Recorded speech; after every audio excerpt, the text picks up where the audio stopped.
Lecture du livre du prophète Jérémie. Ainsi parle le Seigneur. Voici l'ordre que j'ai donné à vos pères. Écoutez ma voix. Je serai votre Dieu, et vous, vous serez mon peuple. Vous suivrez tous les chemins que je vous prescris, afin que vous soyez heureux. Mais ils n'ont pas écouté, ils n'ont pas prêté l'oreille, ils ont suivi les mauvais penchants de leur cœur endurci. Ils ont tourné leur dos et non leur visage. Depuis le jour où vos pères sont sortis du pays d'Égypte jusqu'à ce jour, j'ai envoyé vers vous, inlassablement, tous mes serviteurs les prophètes. Mais ils ne m'ont pas écouté, ils n'ont pas prêté l'oreille, ils ont raidi leur nuque, ils ont été pires que leurs pères. Tu leur diras toutes ces paroles, et ils ne t'écouteront pas. Tu les appelleras, et ils ne répondront pas. Alors tu leur diras, « Voilà bien la nation qui n'a pas écouté la voix du Seigneur son Dieu et n'a pas accepté de leçon. La vérité s'est perdue, elle a disparu de leur bouche. »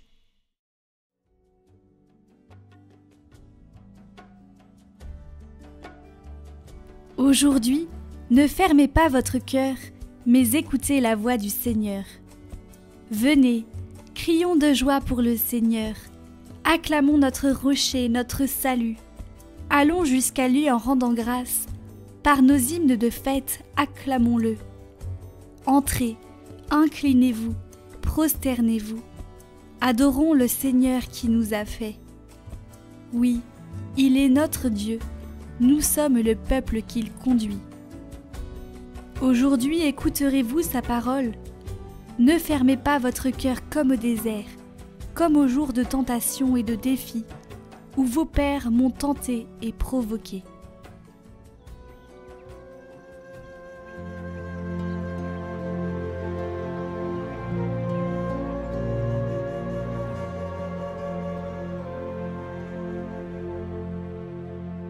Évangile de Jésus-Christ selon saint Luc. En ce temps-là, Jésus expulsait un démon qui rendait un homme muet. Lorsque le démon fut sorti, le muet se mit à parler, et les foules furent dans l'admiration. Mais certains d'entre eux dirent : « C'est par Béelzéboul, le chef des démons, qu'il expulse les démons. » D'autres, pour le mettre à l'épreuve, cherchaient à obtenir de lui un signe venant du ciel. Jésus, connaissant leurs pensées, leur dit : « Tout royaume divisé contre lui-même devient désert, ses maisons s'écroulent les unes sur les autres. Si Satan, lui aussi, est divisé contre lui-même, comment son royaume tiendra-t-il ? Vous dites en effet que c'est par Béelzéboul que j'expulse les démons. Mais si c'est par Béelzéboul que moi je les expulse, vos disciples, par qui les expulsent-ils ? Dès lors, ils seront eux-mêmes vos juges. En revanche, si c'est par le doigt de Dieu que j'expulse les démons, c'est donc que le règne de Dieu est venu jusqu'à vous. Quand l'homme fort et bien armé garde son palais, tout ce qui lui appartient est en sécurité. Mais si un plus fort survient et triomphe de lui, il lui enlève son armement auquel il se fiait, et il distribue tout ce dont il l'a dépouillé. Celui qui n'est pas avec moi est contre moi. Celui qui ne rassemble pas avec moi disperse.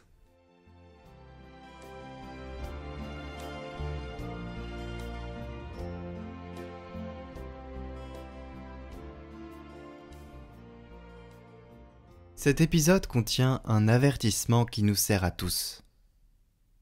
En effet, il peut arriver qu'une forte envie pour la bonté et les bonnes œuvres d'une personne puisse conduire à l'accuser faussement. Il y a ici un véritable poison mortel, la malice avec laquelle, de façon préméditée, on veut détruire la bonne réputation de l'autre. Que Dieu nous libère de cette terrible tentation. Et si en examinant notre conscience, nous nous rendons compte que cette mauvaise herbe est en train de germer en nous, allons immédiatement le confesser dans le sacrement de pénitence, avant qu'elle ne se développe et produise ces effets néfastes qui sont incurables. Soyez attentifs parce que cette attitude détruit les familles, les amitiés, les communautés et même la société. Bonjour à tous, nous avons une petite nouvelle à vous annoncer. Il se trouve que nous avions dit que Glorious ferait une partie du parcours de Carême avec nous. Malheureusement, ils sont vraiment débordés. Ils m'ont appelé hier et ils m'ont dit que c'était pas possible pour eux de faire ce parcours pour le moment, de faire les 3 vidéos qu'ils avaient accepté de faire. Et ils sont vraiment très désolés, mais je vous assure que quand on est dans ce milieu-là, c'est très compliqué de pouvoir faire tout, ce qu'on veut, même ce qu'on pense parfois pouvoir faire.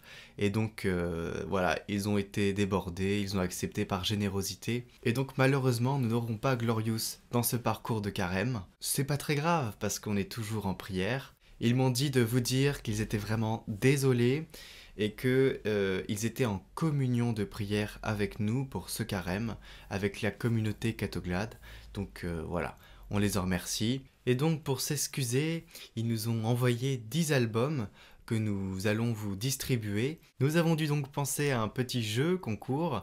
Alors, puisque c'est compliqué de faire un jeu concours sur YouTube, vous avez un lien qui s'affiche en description au-dessus de la vidéo et aussi dans le commentaire qui vous mènera sur notre page Facebook. Donc dans ce jeu concours, il y a 10 albums de Glorious à gagner et nous vous invitons à avoir les détails soit en fin de vidéo, soit en vous rendant dans la vidéo message info qui est sur notre chaîne YouTube.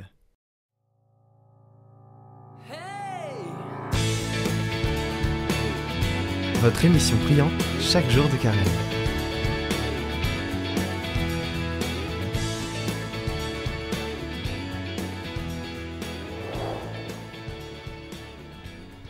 Bonjour à tous, donc nous commençons ce petit parcours de Carême aujourd'hui et je voudrais vous lire une lettre qui est la lettre de Saint Ignace de Loyola à l'homme de bonne volonté.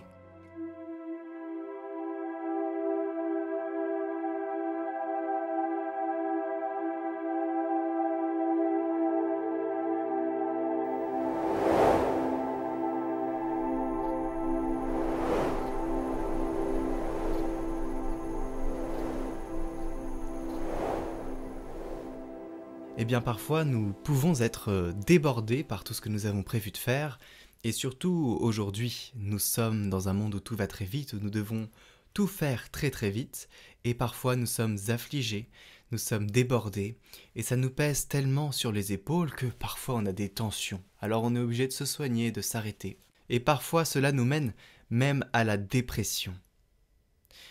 Et pour éviter d'en arriver là, il faut écouter cette lettre attentivement que je vais vous lire.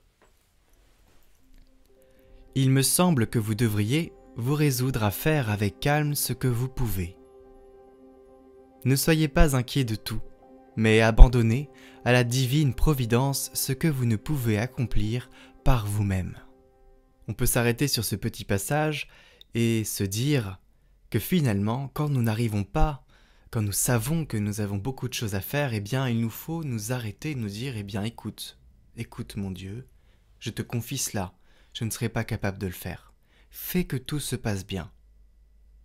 C'est important de se détacher de notre tâche, c'est drôle d'ailleurs à dire, mais c'est important de se décentrer de nos activités, de se dire que ce qui est important aussi, c'est d'être sain avec soi-même, avec son corps. Faut pas se maltraiter. Donc voilà, il faut aussi parfois s'abandonner en disant « je te laisse les clés, je n'y arrive plus ». Sont agréables à Dieu notre soin et notre sollicitude raisonnable pour mener à bien les affaires dont nous devons nous occuper par devoir. L'anxiété, l'inquiétude de l'esprit ne plaisent point à Dieu. Le Seigneur veut que nos limites, que nos faiblesses prennent appui en sa force et en sa toute-puissance. Il veut nous voir croire que la bonté peut suppléer à l'imperfection de nos moyens. Ceux qui se chargent d'affaires nombreuses, même avec une intention droite, doivent se résoudre à faire simplement ce qui est en leur pouvoir, sans s'affliger s'ils ne parviennent pas à tout réaliser comme ils le voudraient, à condition toutefois qu'ils aient accompli tout ce que la nature humaine peut et doit faire selon les indications de la conscience. Si on doit laisser de côté certaines choses, il faut s'armer de patience et ne pas penser que Dieu attend de nous ce que nous ne pouvons pas faire. Il ne veut pas davantage que l'homme s'afflige de ses limites. Pourvu que l'on donne satisfaction à Dieu, ce qui est plus important que de donner satisfaction aux hommes. Il n'est pas nécessaire de se fatiguer outre mesure. Bien plus, lorsqu'on s'est efforcé d'agir de son mieux, on peut abandonner tout le reste à celui qui a le pouvoir d'accomplir tout ce qu'il veut. Alors cette méditation ne nous invite pas à tout confier à la providence en disant « ce n'est plus moi qui fais, c'est toi qui fais, voilà, moi je ne fais plus rien, je reste assis et je ne bouge pas ». Mais c'est pas comme ça que ça se passe. C'est exactement ce qu'a dit la lettre, c'est vraiment quand nous, on a fait tout ce qui est possible et que vraiment on sent que notre rupture n'est pas loin, c'est là qu'il faut tout confier à la divine providence. Et il faut aussi parfois lâcher un peu du lest. Parce que c'est vrai aussi que dans des situations où on veut tout contrôler et parfois on y arrive, eh bien, il manque de cette divine providence. Parce que ce n'est pas Dieu non plus qui agit, c'est nous par notre tout contrôle. Donc il faut aussi parfois s'abandonner et il faut aussi parfois savoir là où est notre rupture, là où est notre point où ça va lâcher, là où on ne pourra plus porter. Et donc terminons cette petite lettre par la prière. Plaise à la divine bonté de nous communiquer toujours la lumière de la sagesse, pour que nous puissions voir clairement et accomplir fermement son bon plaisir, en nous et dans les autres, pour que nous acceptions de sa main ce qu'il nous envoie, en faisant cas de ce qui a le plus d'importance, la patience, l'humilité, l'obéissance et la charité. Que Jésus-Christ soit seulement en nos âmes avec ses dons spirituels. Amen.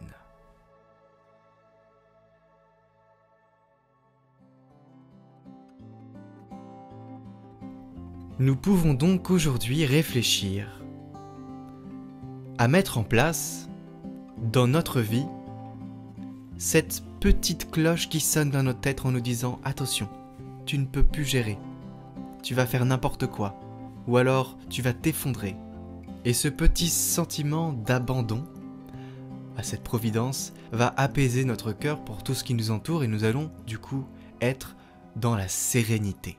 Et la sérénité de Dieu. Donc pensons à ces petits moments où on est agacé par tout ce qu'on a à faire, et bien mettons cette petite graine dans notre esprit, et il faut faire l'exercice à chaque fois qu'on a cette pensée qui est de oh, je ne peux pas tout gérer, voilà. Il faut la mettre à cet endroit-là, à ce moment-là, et se poser et dire je confie tout ça au Seigneur.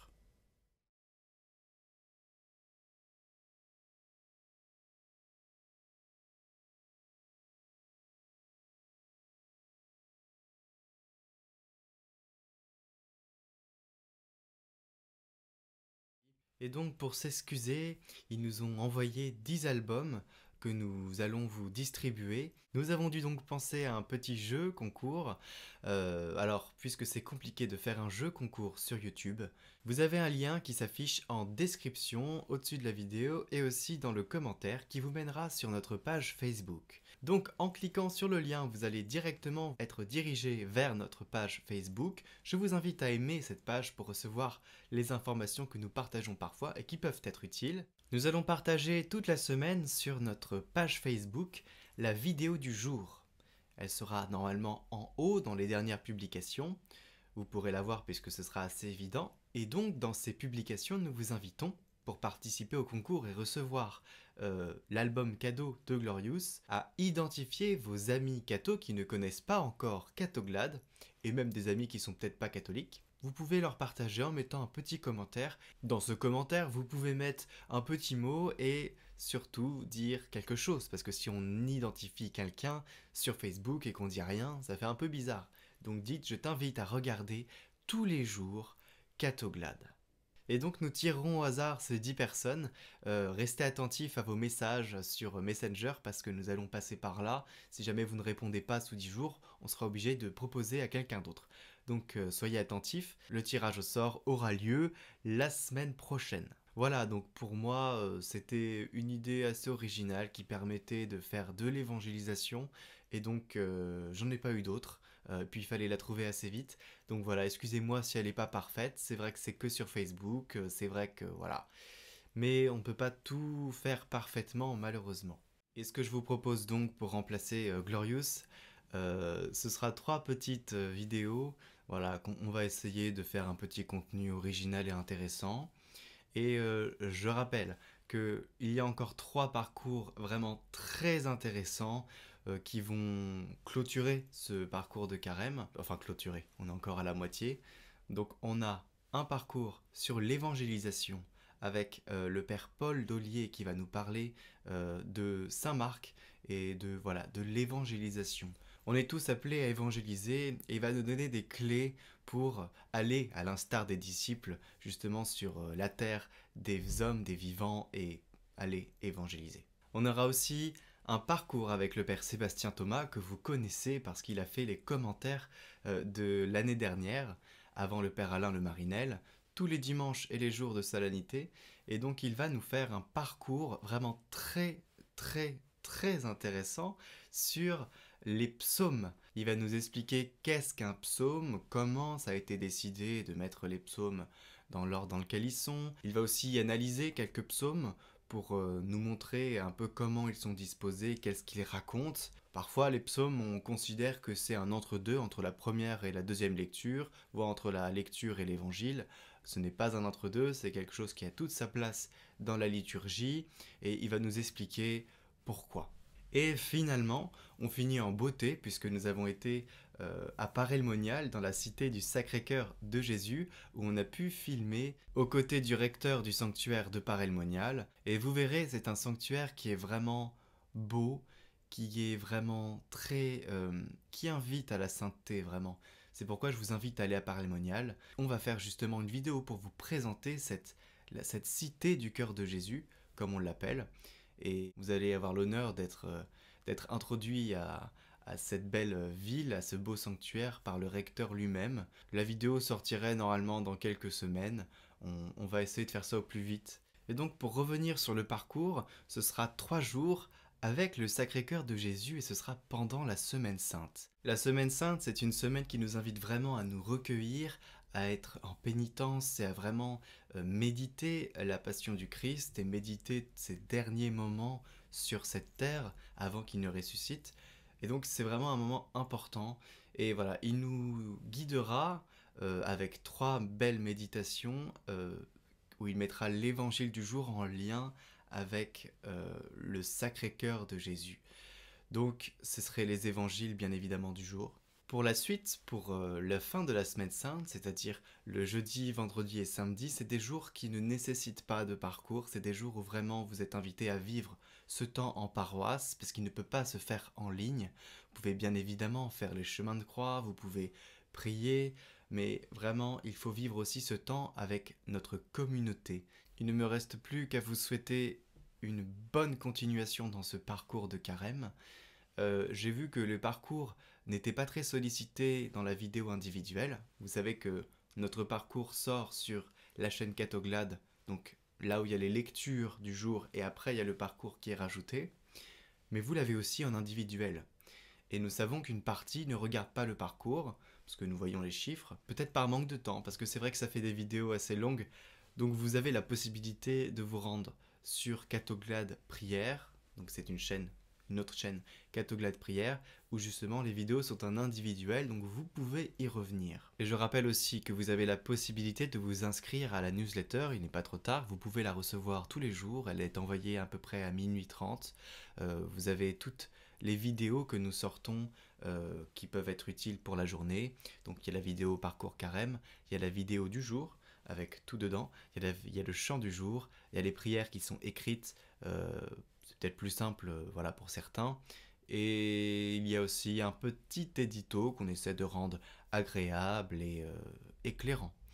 Voilà, il me reste plus qu'à vous souhaiter une bonne continuation dans votre chemin de carême vers Pâques. Surtout, préparez bien vos cœurs à accueillir le Seigneur ressuscité.